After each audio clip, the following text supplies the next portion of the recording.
Bien, comenzamos entonces ahora, continuamos, mejor dicho, con la ponencia del doctor Alejandro Herrero, que tiene también el tema de analizar las políticas educativas en la provincia de Buenos Aires en el centenario y que son el antecedente de esta situación de política educativa con respecto a la educación común en general, a la que ya se refirió la primera ponencia de Laura Gulch. Adelante, te escuchamos, Alejandro.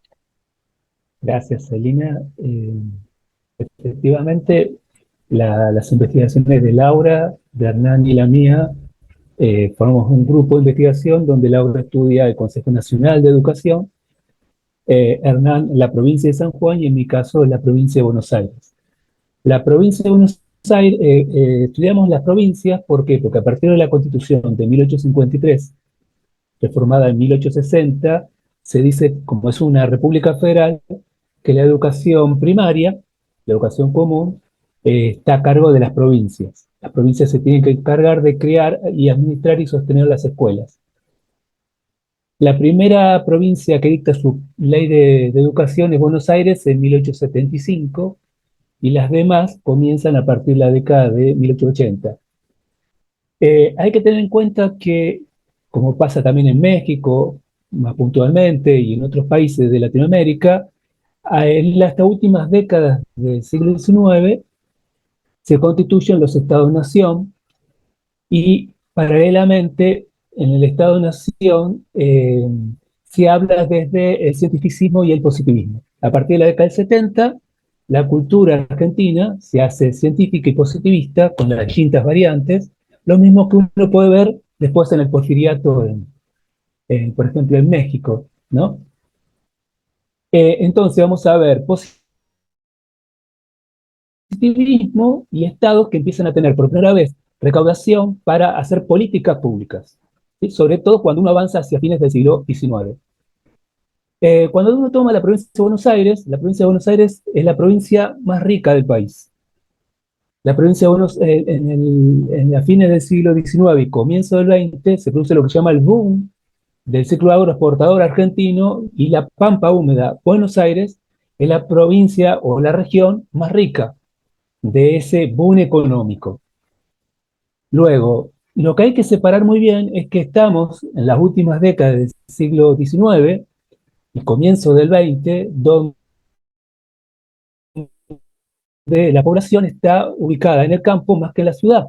¿Sí? Esa es otra cuestión que hay que tener en cuenta. Por eso vamos a ver escuelas rurales y escuelas en la zona de la ciudad. ¿Sí? Cuando se dicta la ley de 1875, se plantea que en una sociedad civilizada, moderna, se tiene que romper con este sentido común que se establece en el campo de que solamente los niños tienen que saber contar, sumar y nada más. Entonces, ¿para qué quiere escuela? ¿Sí? Entonces, científicamente se argumenta que los niños y la población tienen que estar no solamente alfabetizada, sino que tiene que estar educada científicamente para la lucha por la vida, es decir, para entrar en el mercado de trabajo. Y al mismo tiempo se tiene que formar en las escuelas para formarse como ciudadanos, saber sus derechos y sus obligaciones. Por eso es un sistema de educación que tiene un ciclo gradual. Entonces el tema no es eso que quiero subrayar, no es alfabetizar. Digo, porque cuando uno estudia esta última décadas del siglo XIX, por ejemplo, Mercante y hay otros, que dice, sobre educación todos son problemas, pero hay una sola certeza. Se sabe que con 8 meses se puede alfabetizar a un niño o a una niña. Entonces, el objetivo no era alfabetizar, el objetivo era formar un ciudadano que sepa sus derechos y obligaciones, formar ciudadanos que puedan incorporarse al mercado de trabajo, ¿sí?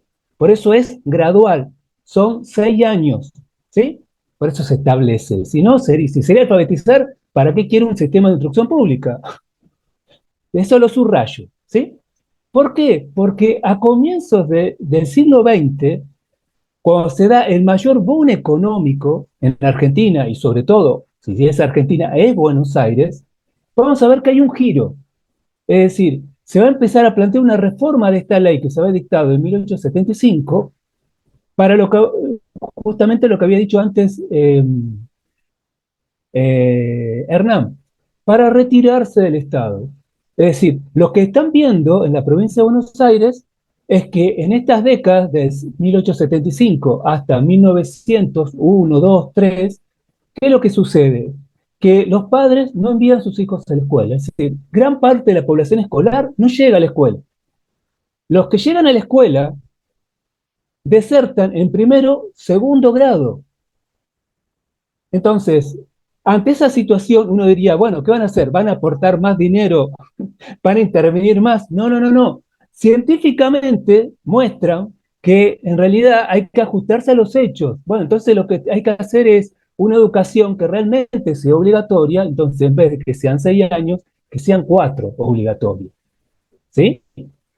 Para que rápidamente el niño y la niña vaya a trabajar.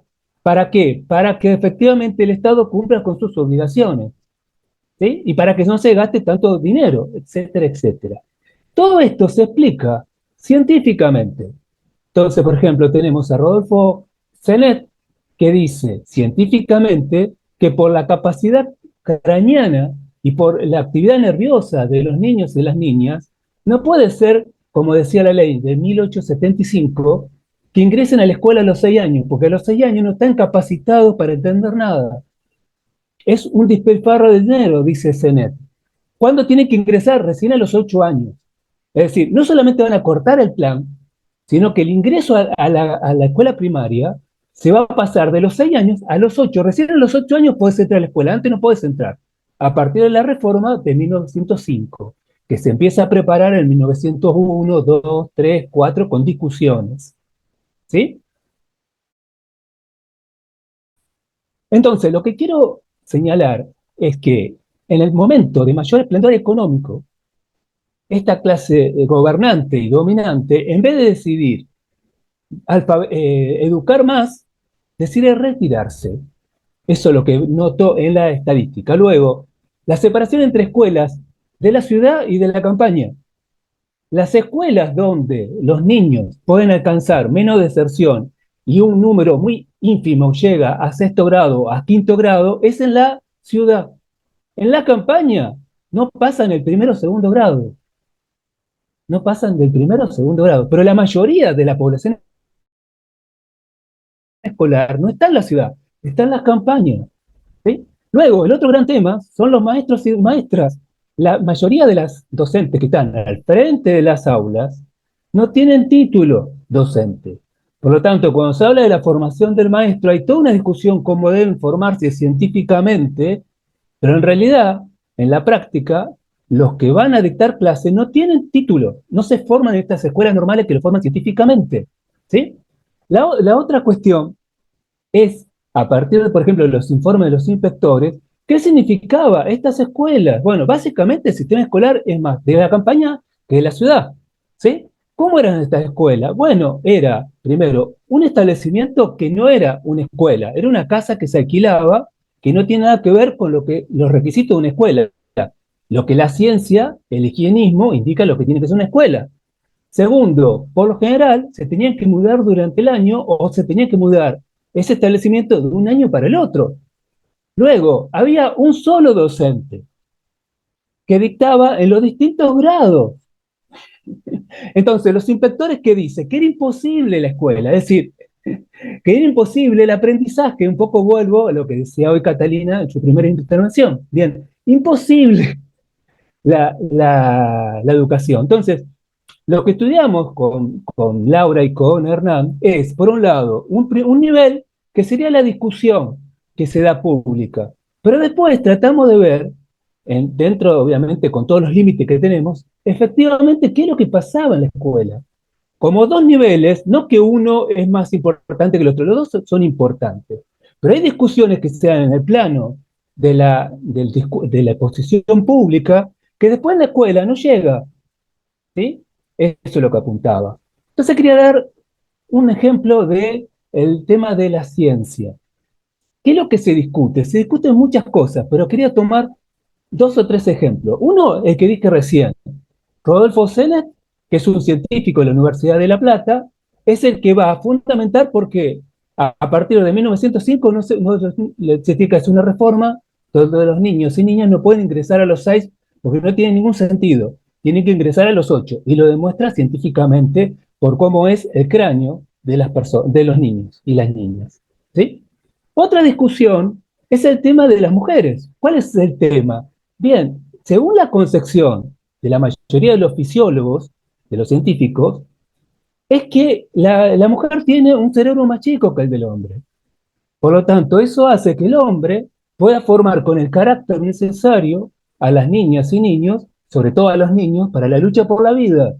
En cambio, las mujeres no pueden enseñar con ese carácter, ¿sí? Que necesitan todo niño cuando va luego al mundo del trabajo.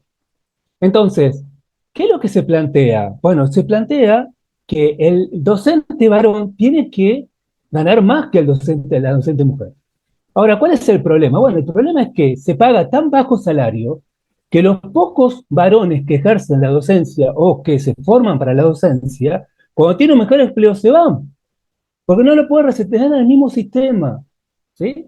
Luego, lo otro que vamos a ver es que las mismas maestras, tomando los estudios de los fisiólogos, discuten con los fisiólogos. Es decir, las mismas maestras de las escuelas normales se preparan de tal manera que le discuten a los fisiólogos de igual a igual.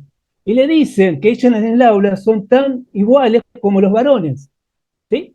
Luego, otra discusión que establecen las maestras es que quieren escuela de arte y oficio, porque la única manera de igualdad de las mujeres que no son maestras en su casa con el hombre es que tenga trabajo, porque la única manera de la igualdad es tener dinero y el dinero se consigue con el trabajo. ¿Sí?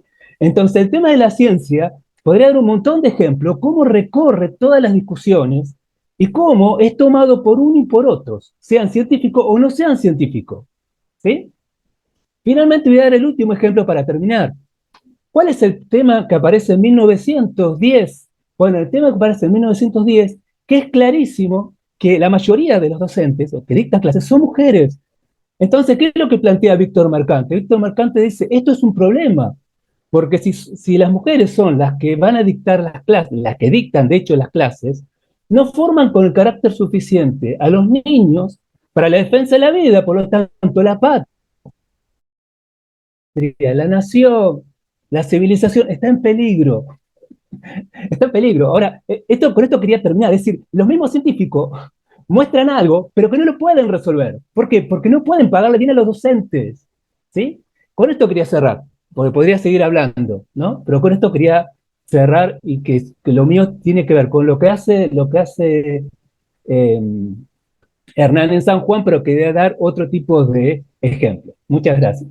Gracias Alejandro por tu exposición también ceñida al tiempo, de modo que nos quedan bastantes minutos para comentar las dos ponencias y tal vez en conexión con la de Laura, en cuanto, como bien dijo Alejandro, es un equipo que trabaja estos temas a lo largo de la historia y cada uno de los puntos concretos históricos, como el caso de estos dos, viene a ser una mostración puntual de un enfoque general acerca de los problemas en la historia de la educación argentina, de los problemas de política educativa y de práctica educativa. Así que entonces abrimos para la sesión, para los comentarios, preguntas, ampliaciones, en fin, lo que quieran. Adelante. Yo quisiera hacerle algunas preguntas a Alejandro. ¿Se puede? ¿Sí? ¿Celina? Sí, sí, sí, adelante, adelante.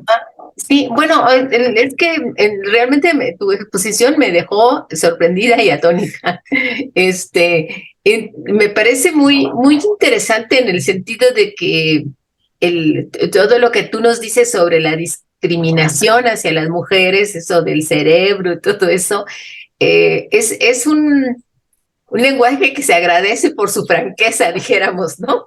En el sentido de que es posible que haya muchos argumentos subyacentes en esta, del tipo de que tú señalas, pero que no, que hay otros autores o otros funcionarios en otros países que no se han atrevido a decirlo así. Porque, por ejemplo, en el caso de México, mucho de la historia de la educación rural, por ejemplo, que es uno de los grandes pilares del sistema educativo mexicano, sobre todo después de la Revolución Mexicana, que eso vino a un auge porque, bueno, fue una revolución campesina y una parte de las reivindicaciones campesinas, pues era justamente que pudiera haber la posibilidad, por ejemplo, de defender la parcela que se había otorgado, la parcela, ¿no? Entonces, ¿cómo defiendo la parcela si no sé medir, si no sé leer, si no sé leer? Entonces, la necesidad de la instrucción se impuso por ese tipo de cuestiones que son, desde luego, absolutamente válidas, ¿no? Y entonces comienza la gran epopeya de la educación rural mexicana, que para nosotros es un orgullo después de la revolución, pero muchísimo de esa educación rural se sostuvo con maestras, con mujeres, ¿no? Con mujeres que no solamente enseñaban el alfabeto, leer, escribir, en fin, lo que fuera, sino también se inmiscuían, como también lo hicieron los hombres, pero bueno, ellas también, junto con los campesinos en la defensa de la tierra, ¿no? De las asignaciones de tierra, de la defensa de los derechos de los campesinos para que se les otorgara la tierra a la cual tenían derecho después del reparto de los latifundios, en fin. Entonces, al contrario, aquí hay como, siento, a reserva de que yo lo piense y lo investigue más, como que sí hay una reivindicación fuerte, histórica, del papel de las mujeres como maestras rurales, y sobre todo rurales, ¿no? Entonces, me sorprende mucho y me gustaría, pues, obviamente leer tu trabajo completo y tener estos antecedentes que me parecen muy, muy interesantes como contraste, ¿no? Como para tener estas diferentes visiones. Pues te agradezco, muchas gracias. ¿Alguna otra intervención más? Así contestan todos juntos, o bueno, o si quieren Sí, contestar. Sí, sí, adelante. sí, es en cuanto a la experiencia de Costa Rica, veo que hay tantos puntos en común con las presentaciones que acabamos de escuchar, y sobre todo porque 1885-86, la reforma educativa liberal impulsada, que ha sido también objeto de mucho arte dentro de lo que es la comunidad de historiadores, sobre todo porque tradicionalmente se le vio como una gran reforma, la introducción de la ciencia, pero la expansión de la educación, pero también se le ha señalado ese carácter piramidal, sobre todo que esas escuelas básicas que comenzaron a proliferar en el país, sobre todo en lo que llamamos población, pero que eran escuelas que llegaban hasta el tercer grado, porque la inmensa mayoría de la población, si acaso, aprendía a saber y leer, y luego también vemos que había otras escuelas, sobre todo en las capitales provinciales, que ya ofrecían la educación primaria completa, que en ese momento llegaba hasta el quinto año, porque sí, porque ya ascender más era sumamente limitado, porque a manos del Estado eran, no eran gratuitos, que llegarían a convertirse también maestros en intelectuales, sobre todo que proceden de las provincias costeras, que tenían que, para continuar con su formación.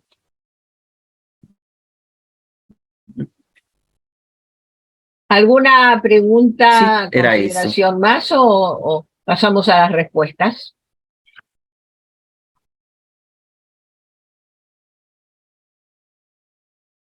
Sí, yo lo que noto es esto. En el caso de lo que comentaba Catalina, es que sí, en Argentina vemos un discurso muy explícito hay un literato, Mansilla, que decía, entre nos, hablamos entre nosotros, ¿no? Entonces, como hablamos entre nosotros, decimos las cosas así, de manera cruel. Digo, en el año, no sé, en 1845, Alberdi decía, ¿usted casaría a su hija con un araucano?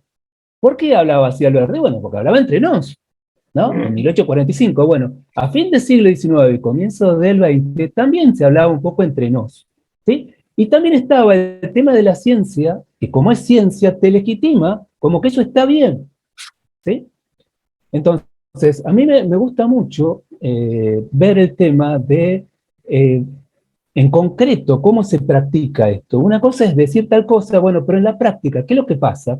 Bueno, hay discusión. No es que simplemente se dice y se impone. Hay discusión, por eso tengo varias polémicas de maestras que discuten. ¿Por qué yo no soy igual que un varón? Si yo en el aula soy igual que un varón. ¿O por qué yo no puedo? Porque se dice, las mujeres pueden, las docentes pueden solamente dar clase en primer grado y segundo, pero los otros grados no. Tienen que ser los hombres por el tema del carácter.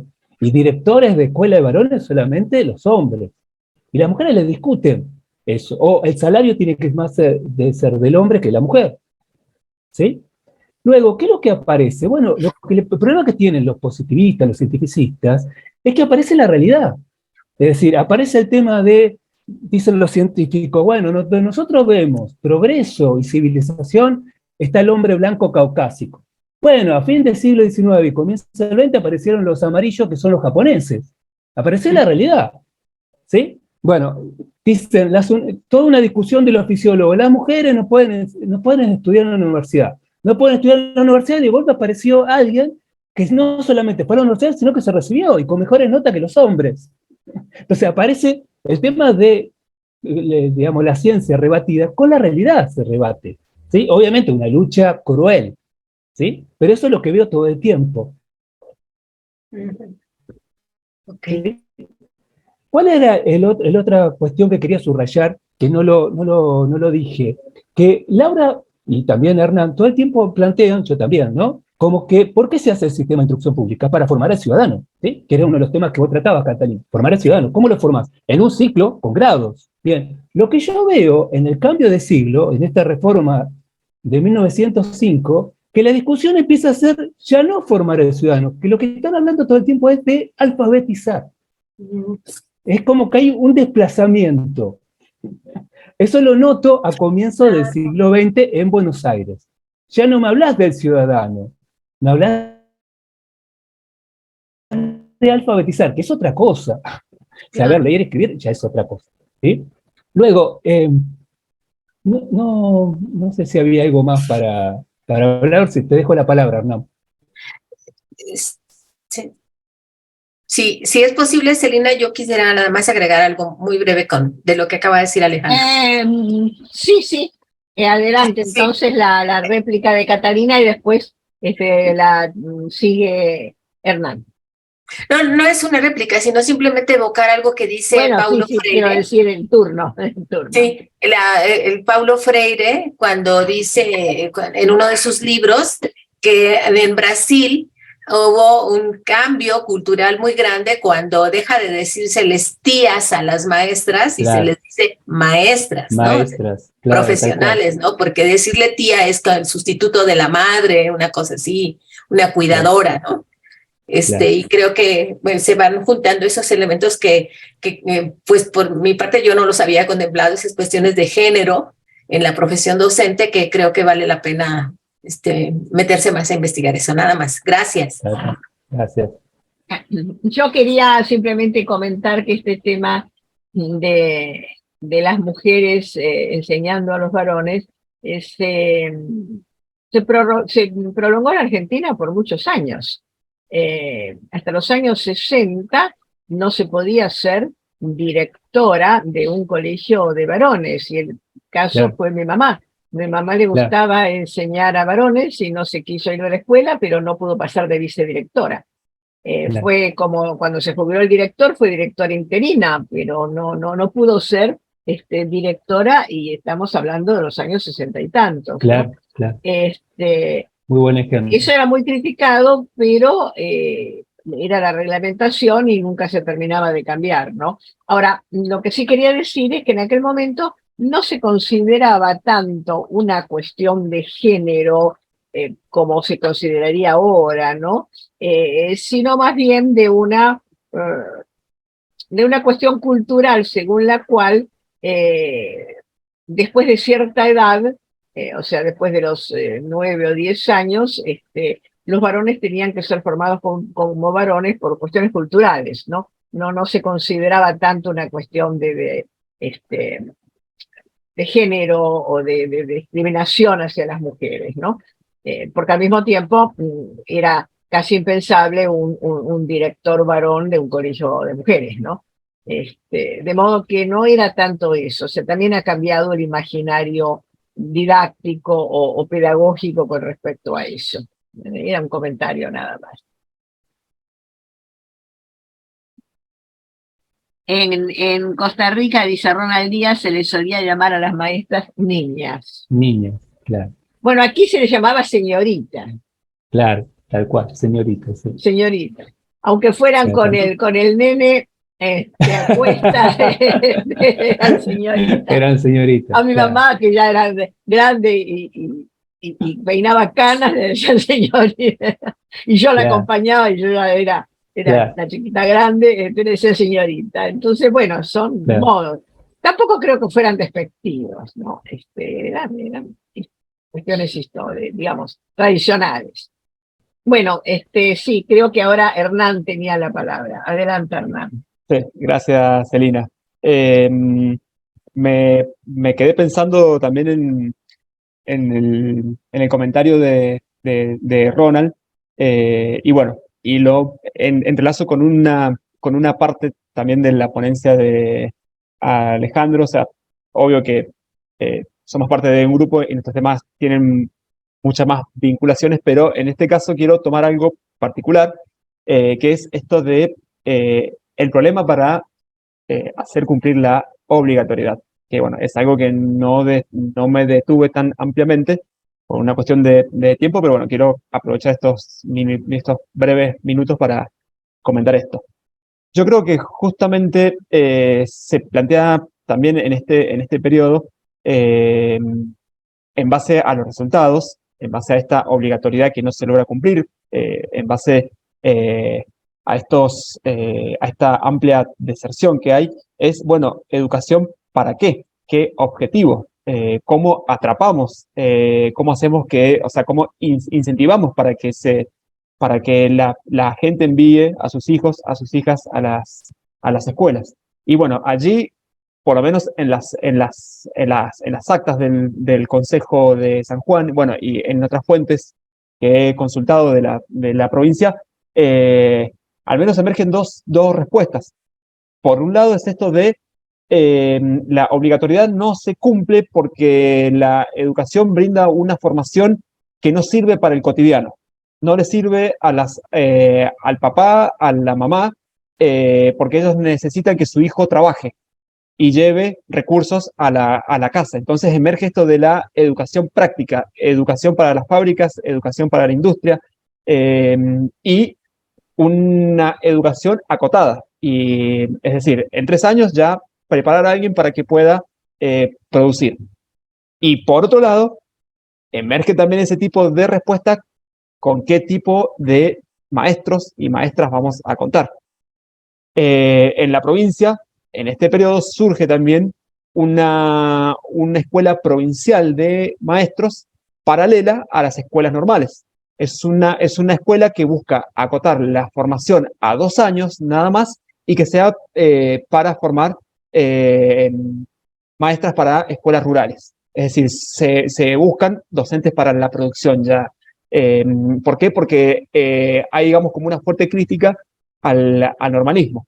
En el sentido de que no se le logra, por lo menos en lo que se trasluce en mis fuentes, el normalismo no empiezan críticas porque no se le encuentra un objetivo claro. Entonces, bueno, emergen este tipo de respuestas y yo creo que todo confluye en esto de cómo lograr completar esta obligatoriedad y cómo lograr que la escuela sea un lugar que atraiga. Bueno, Eso es lo que quería comentar. Gracias. Muy bien, gracias, Hernán. ¿Hay alguna otra consideración o pregunta o comentario que se quiera hacer?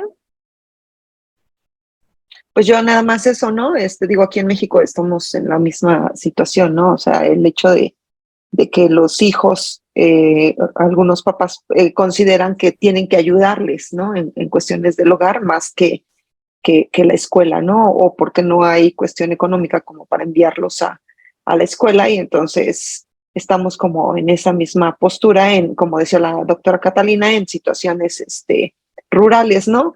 Que igual aquí en la Ciudad de México, pues bueno, finalmente el ambiente o el contexto en el que se rodean, pues a veces también es de padres que son comerciantes, entonces en ese sentido tampoco hay como mucho apoyo, ¿no? Para la educación básica. Entonces sí, estamos como en esas mismas, ahorita por lo que escucho, con Argentina hay como muchas similitudes, ¿no? Entre nosotros pasa ahora una cosa bastante terrible, y es que las escuelas, tanto las privadas como las públicas, sobre todo de nivel primario, pero también de secundario, dan la comida. Es decir, les dan cuando llegan una especie de desayuno, llamémosle así, y después un almuerzo, y muchos niños van a la escuela nada más que por eso. Y no tienen rendimiento escolar, es decir, cumplen, están ahí, porque si no están, claro, no comen, pero no tienen rendimiento escolar. Y ese es un punto que ha generado muchas polémicas políticas, porque se plantea, bueno, pero en realidad, ¿qué es lo que pasa con los maestros que no les exigen a los alumnos un rendimiento? Y los maestros contestan, y bueno, pobrecitos, en realidad vienen nada más que para comer. Si no les diéramos la comida, no vendrían. Entonces, ¿qué les podemos ejercer? ¿Qué les podemos presionar para algo que no quieren hacer? Entonces, el problema es que luego las autoridades... claro, porque el niño no puede estar 5 años en el primer grado, ¿no? Entonces, obligan a que se pase al alumno de grado. Durante la pandemia se pasó automáticamente, sin tomar ningún examen de rendimiento mínimo. El resultado es que se han terminado el último grado de la escuela primaria alumnos que está comprobado no sabían ni siquiera leer y escribir bien. Así es. Y luego, claro, cuando querían entrar al secundario, también por la misma razón, porque también en el secundario hay comida, tampoco era imposible, ¿no? Entonces, ese es el problema que estamos viviendo, y me parece que se está viviendo en otros países. O sea, hay por parte de los padres, ahora es a la inversa, quieren mandar a su hijo a la escuela, pero porque se libran de pagarle la comida, ¿no? Es decir, es un ahorro. Claro. Y esto es una situación bastante difícil de controlar, porque también está una necesidad. Hay muchos que dicen, no es la función de la escuela darles de comer, eso tendría que ser una función del Ministerio de Bienestar Social, etcétera, así como no es la función de la escuela el tener un médico para una urgencia, sí, pero no tener un médico para atender a los niños. Para eso está el Ministerio de Salud. Bueno, hay muchas cuestiones, está realmente en estos momentos muy complicado. Muy grave. El problema ya no es que el alumno vaya o no vaya, sino que pasa los grados y no aprende. Sí. Justo Celina acaba de estar viendo una discusión aquí en México, porque esa cuestión de aprobar a los alumnos de cualquier forma ha creado un problema inmenso, que los alumnos llegan sin conocimientos. Vaya, alumnos que han estado 15 años en el sistema educativo nacional y que no tienen la más elemental formación, conocimientos de historia, de matemáticas, de lo que queramos, ¿no? Y ahora, hace apenas unas semanas, en este nuevo gobierno se dice, bueno, ahora otra vez hay que reprobar, ¿no? Y bueno, no es que tampoco uno lo pudiera formular así, no es que uno tenga ganas de ser torturador y reprobar alumnos, no, pero es que tiene que haber conocimiento y tiene que haber esfuerzo del alumno también, desde luego esfuerzo del maestro, ¿no? De enseñar bien, en fin, pero también tiene que haber esfuerzo del alumno, porque si no... Con el sistema que apoye a ambos, ¿no? Sí, que apoye a ambos, pero que sobre todo apoye para a los decir padres. cada quien hace sus responsabilidades y la responsabilidad del alumno es estudiar, ¿no? Sí, claro. Y bueno, la del maestro pues es la que es, enseñar, en fin, pero también eso ha creado una degradación del nivel de conocimientos en las generaciones jóvenes impresionante, de verdad. Entonces sí, es un problema complejo porque también eso, cuando tú dices, lo mandan a la escuela por el comedor escolar, pues se entiende, ¿no? Se entiende, pero dice uno, bueno, sí, pero puede ser una solución transitoria, ¿no? ¿Qué hacemos para que el modelo económico permita que las familias puedan atender? En fin, es complejo el asunto, ¿no? Bueno, hemos llegado entonces al término